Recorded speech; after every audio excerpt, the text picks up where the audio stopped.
So yun, hello po, magandang gabi. Kasi gabi po ngayon, kaya ito mag-share na naman po ako ng topic about sa paggamit po ng Lutalyze injection na brand name. Gawa po to ng Zoetis.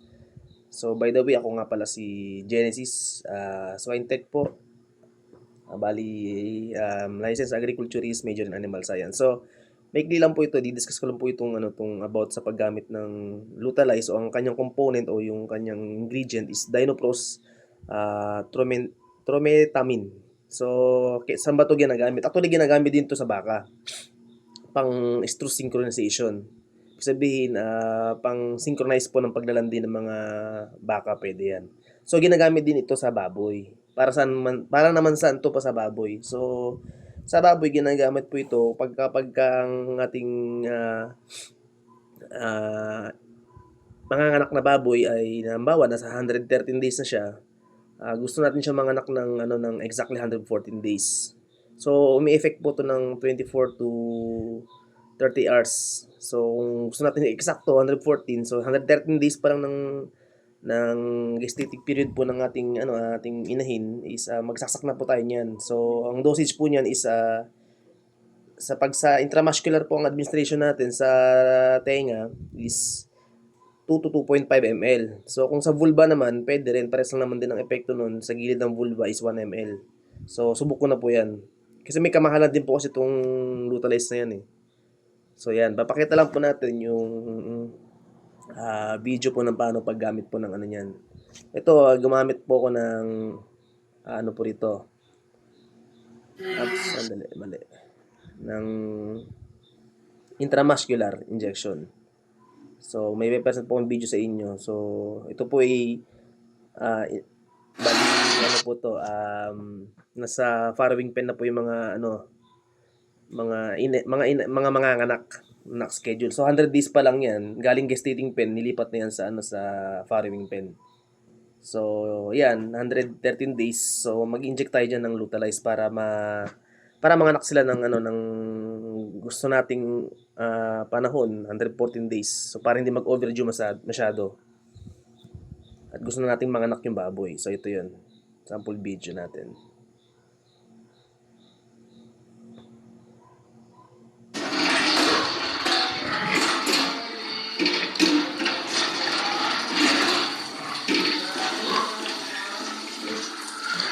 Kakatapos ng turukan ni 2-4. Ngayon si 2-7.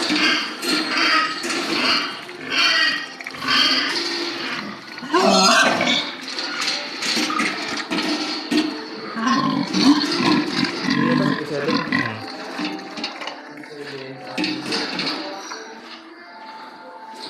Ngayon, ito naman. Yan. 1-8.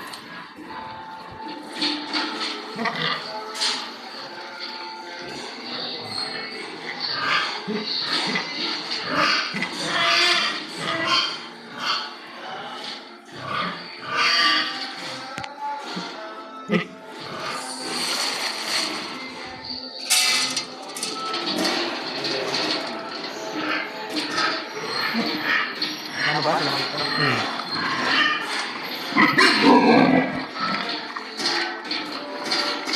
No, yung mga nakanamamaya. So yan, kung makikita natin sa video, intramuscular ko siya in-administer sa likod po ng tainga.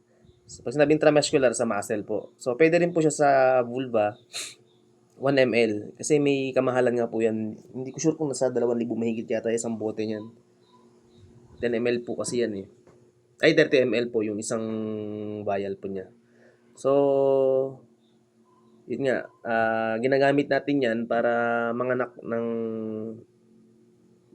gusto natin manganak ng eksakto 114 days yung baboy. So, sa malalaking farm, madalas ginagamit po yung Lutalyze.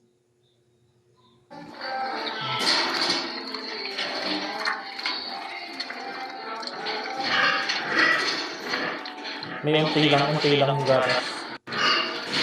So, yan, sa part na yan, kaya pinipisil ko yung teats o yung suso ng manganganak na baboy, chine-check ko yung ano niya, yung kanyang milk letdown, yung gatas kung sumisirit na. Kasi once na sumisirit na yan, indikasyon na yun na ano na yun, na within 24 hours manganganak na yung baboy. So isang signs po yun ng parturition o yung malapit na manganak. Yun pa ano. Ano. Saksayo ko mga basis na. Tapos, Alas 11. din, tapos hindi ko naman ako ng oras na bilang ko paano ako. Nanganak na yun.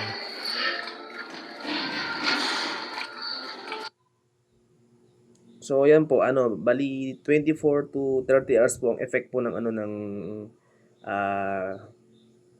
ng Lutalize.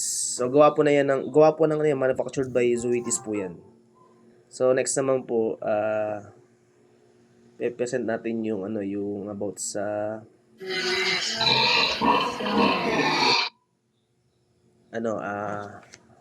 nag-a-assist ng farrowing. So dito i-discuss na natin since nanganak na siya nung ma-inject na natin siya ng ating Lutalize. So within 24 to 30 hours may effect na po yung yung Lutalize. So nanganak na po yung baboy. So bali ito na po yung video. So magko-comment na po ko yan, ipo-post ko siya sa magko-comment ako.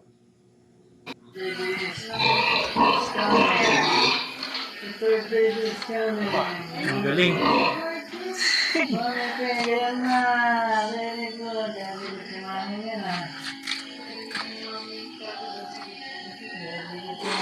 Pangatlo. Ito yung dalawa na una. Puro healthy.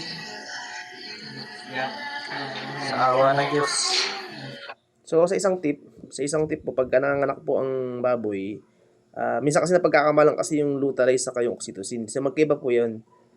Wag po tayong magi-inject ng ng oxytocin po hangga't wala pang lumalabas na biik. At dapat po natin tandaan na ang bawat interval po ng bawat biik is from 15 maximum of 30 minutes. So pagka 30 minutes po at wala pang lumalabas na kasunod, magsagawa na po tayo ng pagdudukot. So bago tayo magdukot, siyempre bago natin dukutin yung yung baboy para tulungan mailabas yung biik sa loob ng kanyang sinapupunan, kailangan po nating mag-sanitize ng ating kamay, maghugas muna. So maglagay tayo ng lubricant para hindi naman masyadong mahirapan yung baboy. So yun ang isang po doon, isang step by step. So tandaan po natin na dapat every 15 to 30 minutes inoorasan po natin yung interval. So kapag may inahin po tayo at nanganganak, talagang bantayan talaga. So continue ko po ulit yung video.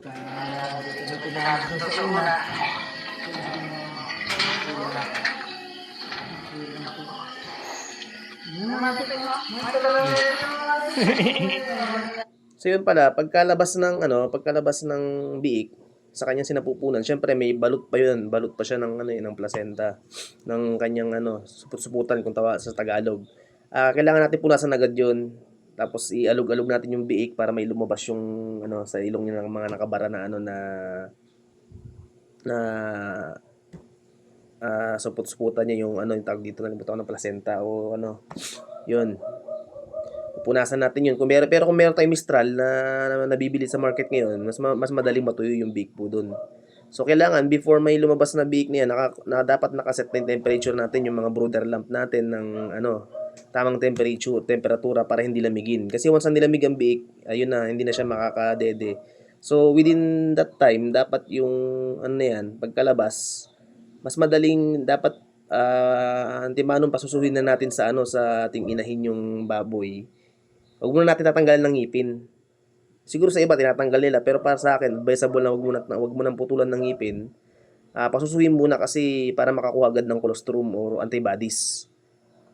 Kasi yung antibodies kasi yun yung panlaban nila o protection nila, yun yung immunity nila sa labas.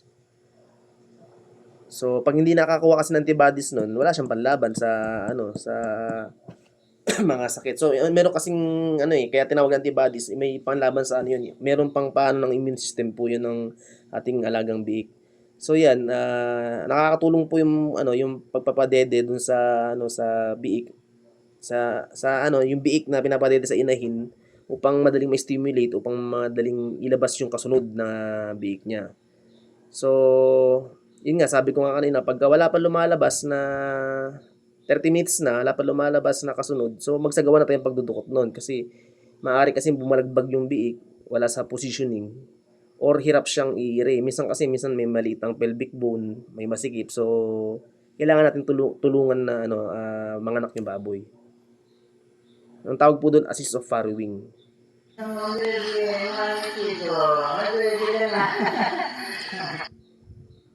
Yun nga, kaya nga po sabi ko kanina, kaya hindi ko po pinuputulan agad ng sa practice ko po ng ngipin kasi nga pagka nadali mo kasi yung kanyang gums, so iindahin na ng biik yung yung kanyang naputol mo, syempre gums niya na nag-bleeding. Indahin niya na yun, hindi na siya makakasuso. So hindi na siya makakakuha ng antibodies. So within 24 hours pag di siya nakakuha nun, mahina yung biik. So mahalaga na makakuha ng colostrum ang ating biik. So next po natin is yung ito.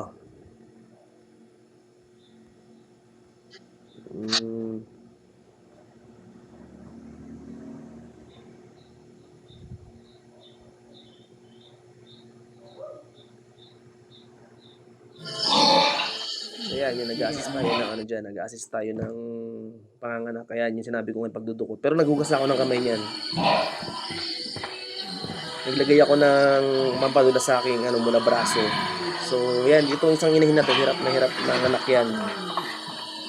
Maliit ng kanyang sipit-sipitan, ang pelvic bone.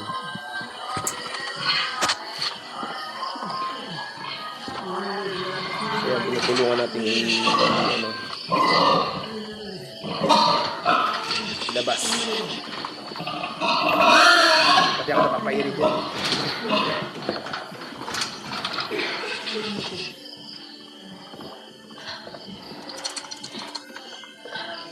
Kasi pagka hindi natin nailabas agad yung yung biik na nakabara doon, so isipin mo na lang yung chain. Magkakarugtong kasi yan. Once na hindi mo nilabas yung nasa unahan na yung halimbawa, yung pangatlo, hindi mo pa nailabas, bumara. Dahil nga hindi maganda yung positioning ng biik, iaayos mo yun. So pag hindi mo nilabas agad yun at inantay mo lang, wala kang ginawang action sa iyong inahin, possible na mamatayan ka ng biik sa loob. So sayang. So mas maraming stillbirth. Pag sinabi kasing stillbirth, ito na yung biik na siya, namatay na sa loob ng tiyan dahil gawa nga ng gusto nang lumabas, na suffocate na yung biik. So mahalaga din na obserbahan natin yung interval ng bawat biik sa paglabas. So reminder po ulit, yung oxytocin, magbibigay ng oxytocin hanggat walang lumalabas na unang biik. Saka lang tayo magbibigay after pag may lumabas na. So pwede pa rin tayo mag-follow up din ulit nun pagka halimbawa para lumabas yung inunan, pag halimbawa wala nang biik.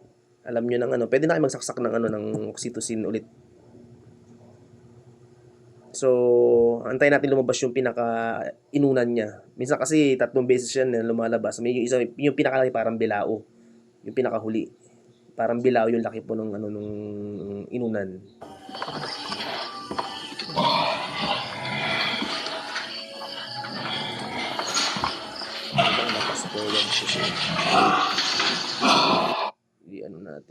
Bitin natin.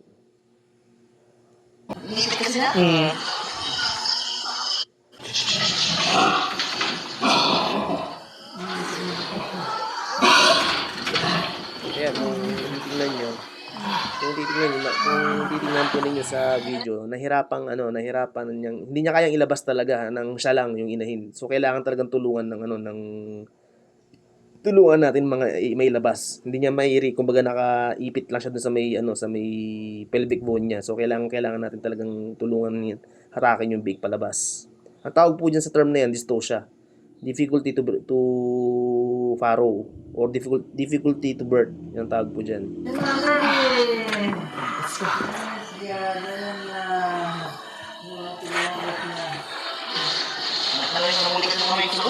Ayan. Nanigas.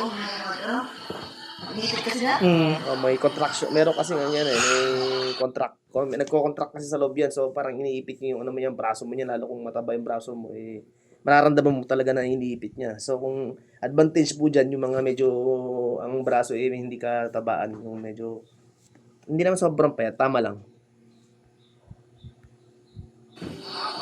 Hindi ako umiikit eh. No? Nice.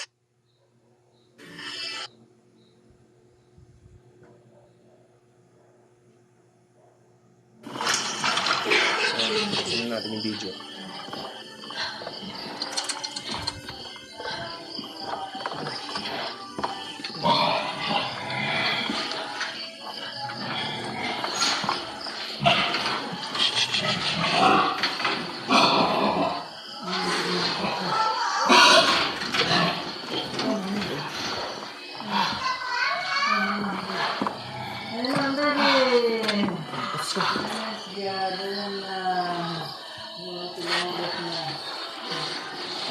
Namulikat mo kamay ko sa loob.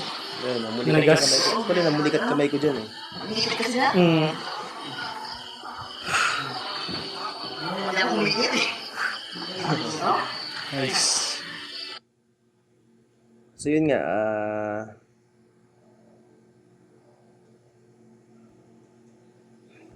recall tayo, yun nga, ginamitan ko siya ng Lutalize para manganak siya ng eksaktong 114 days. Ang Lutalize ginagamit din sa mga baka yan sa pag stress synchronization. Ibig sabihin nun is para mag-induce ng paglalandi. So ito naman yung Lutalize ginagamit naman siya sa baboy para sa kanyang panganganak. Natin yung time period. So ano po to, under 13 days, kung gusto mo ng under 14 days, pwede ka na magsaksak ng under 13 days. So ang gestating period naman kasi ng baboy ay 114 days plus minus 5 days. So pwede mo nang saksakan ng 113 days para eksakto 114 days manganak na. So sa panganak naman during farrowing, yun nga, i-consider natin yung 15 to 30 minutes interval ng bawat biik. So pag 30 minutes maximum natin, wala pa lumalabas, magsagawa na tayo ng pagdudukot. So para mailabas natin yung mga nakabara kung ano man yung posisyon ng biik. So after may labas na lahat, so magsaksak na tayo ng oxytocin ulit para mailabas siya na yung inunan. Tapos check din natin yung gatas kung may malakas ba yung supply ng gatas. Kung mahina naman, pwede tayo magbigay ng oxytocin na may kahalong DCM. Tapos mag-antibiotic na rin tayo tulad ng oxytetracycline, amoxicillin, yan. So, bigyan na natin yung para ma-prevent natin yung infection. So lalo pag dinukot natin yan, mas maganda sabay natin ng dexamethasone para yung pamamaga. Kasi sure lang mamamaga yan eh. Kung wala man tayong dexamethasone, pwede tayo maglabatiba o yung flashing kung tawagin natin kinabukasan. So sana po ay may napulot po kayong aral sa aking isinare na information. So maraming salamat po sa inyong pakikinig.